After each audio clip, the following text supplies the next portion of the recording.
Hello everybody, Mama S here, and today we're taking a look at blog post number 14, Why Does He Keep Hitting Himself?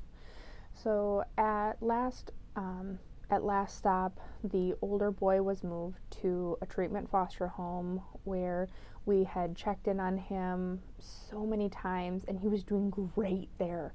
Things were going wonderfully, everything was fantastic. It was an amazing transition. So now we're focusing on the little boy that we had, who was a sweet little kid, but this post was, why does he keep hitting himself? And it was really confusing to us because whenever he became upset, he would hit himself, and he'd hit himself pretty hard, and we're like, what's going on?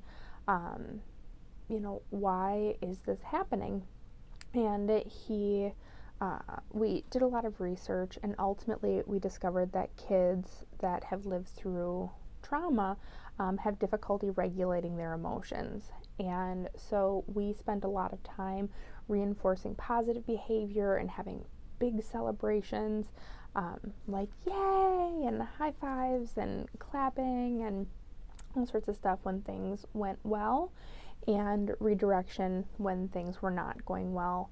And this was our first foray really into exploring what trauma means for these kids, and how a regularly acting small child, or any child, it actually really prepared us for our kiddo that we have now, how trauma impacts them, and how when there are moments of stress that they just kind of shut down and then they go to whatever their coping strategy is. And we were learning about coping strategies and how to best help our little guy.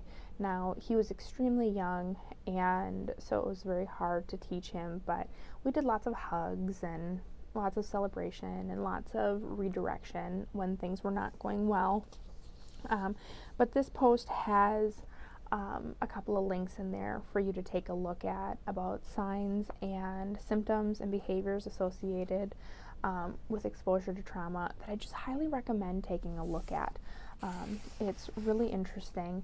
And then this post also talks a little bit about the fact that people are well-intentioned, and when you're a foster parent, you will naturally talk to other parents in your life, and they'll think, well, I raised a kid and everything is going fine there, so obviously there's something wrong with you that your kid is behaving this way, or things along those lines. And they mean well, but there's no way to understand what trauma does to a child until you're living it, and until you're seeing it in your home. And the reality is, the trauma behaviors that are happening in my home very well could look differently than the trauma behaviors that are happening in your home. So even two people that have exposure to children with trauma behaviors, they can look completely different, and it's very hard for people to sit back and just say, you know what,